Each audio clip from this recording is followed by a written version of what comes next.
சதீஷண்ணே இங்கே வாங்கண்ணே. அண்ணன் சதீஷண்ணே மதுரையிலேருந்து வந்திருக்காரு. தூக்குனாங்குருவி கூடு வந்து கீழே விழுந்து கிடந்திருக்கு. ஒரு வாட்டி குஞ்சு பொறிச்சினாலே குஞ்சு பொறிச்சு வெளியே குஞ்சு கூட்டிகிட்டு போயிடுச்சுன்னா அந்த கூடை திரும்ப யூஸ் பண்ணாதான், அப்படியே போட்டுருமா. எப்படி இருக்குது பாருங்கள். தான் தூக்கணும் எவ்வளோ அருமையாக கட்டியிருக்கு பார்த்தீங்களா. சாதாரணமாக ஒரு குருவி எவ்வளோ கஷ்டப்பட்டு கட்டியிருக்கு பார்த்தீங்களா.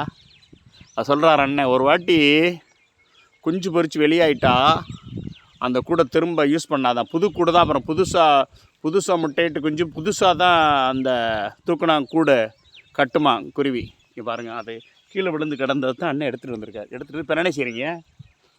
இது அங்கேருந்து இங்கே மரத்தில் உங்களுக்கு நான் மரத்தில் அந்த தூக்குனா கட்டின திரும்ப காமிக்க. அதுக்கு முன்னாடி இது எதுக்காக இப்போ கட்டி வைக்கிறீங்கண்ணே? இப்போ இது சும்மா ஒரு இதுக்காண்டி கட்டி வைக்கிறேன். சின்ன பிள்ளைங்களாம் வந்து பார்க்கணும், சின்ன பிள்ளைங்களாம் வந்து பார்க்கணும். கோயிலுக்கு வரும்போது பார்க்கும்போது தூக்குனாங்குருவிலாம் எப்படி கூடு கட்டுதுன்னு பார்க்கட்டும். பிள்ளைகள்லாம் சந்தோஷமாக இருக்கட்டும், இயற்கையை ரசிக்கட்டும். எப்படி பாருங்கள் எவ்வளோ கஷ்டப்பட்டு கூடு கட்டியிருக்கு பாருங்கள் தூக்குனாங்குருவி.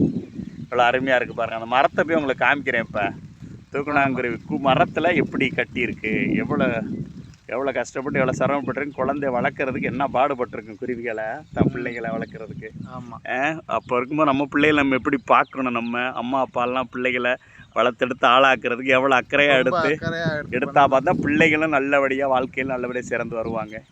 பாருங்கள், அப்படியே பாருங்கள். போய் உங்களுக்கு தூக்குனாங்குருவி கூடு கட்டியிருக்கு அந்த மரத்தை காமிக்கிறேன். அதான் பனை மரத்தில் கட்டியிருக்கு. எவ்வளோ கூடு இருக்குது பாருங்கள். அந்த காற்றுக்கு அதை அசைது பாருங்கள், அவ்வளோ சந்தோஷமாக இருக்கும் பார்க்குறதுக்கு. தூக்குனாங்குருவி அண்ணன் எடுத்துகிட்டு வந்து கீழே விழுந்து கிடந்து எடுத்துகிட்டு வந்துட்டு சொல்கிறாரு பாருங்கள். அவருக்கு ரொம்ப ஆர்வம் இருக்குது. அந்த தூக்குனாங்குருவி விஷயமா தெரிஞ்சு வச்சுருக்காரு அவர். கிராமத்தில் நம்ம பார்க்குறோம்.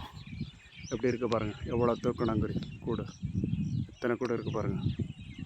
எல்லாம் பனை மரத்தில் இருக்குது. அழகாக இருக்குது. கிராமத்தில் ரசிக்கக்கூடிய விஷயங்கள் நிறையா இருக்குங்க. அந்த குருவியெல்லாம் அடைஞ்சிருக்கும்போது நம்ம பார்த்தோம்னு வச்சுங்க, ரொம்ப சந்தோஷமாக இருக்கும்.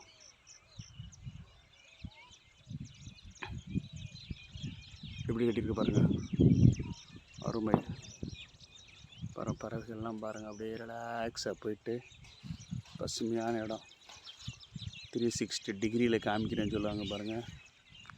ரொம்ப சுற்றி பாருங்கள், எல்லாம் பசுமையாக இருக்குது. இந்த பறவைகள்லாம் கரையோரம் அடைய ஆரம்பிச்சிட்டாங்க. சத்தம், அந்த பறவைகள் சத்தம் எவ்வளோ அருமையாக இருக்கும். குயிலோசின்னு சொல்லுவாங்கள்ல, நம்ம பறவைகளோட அந்த அடையிற சத்தம் அவ்வளோ சந்தோஷமாக இருக்குது.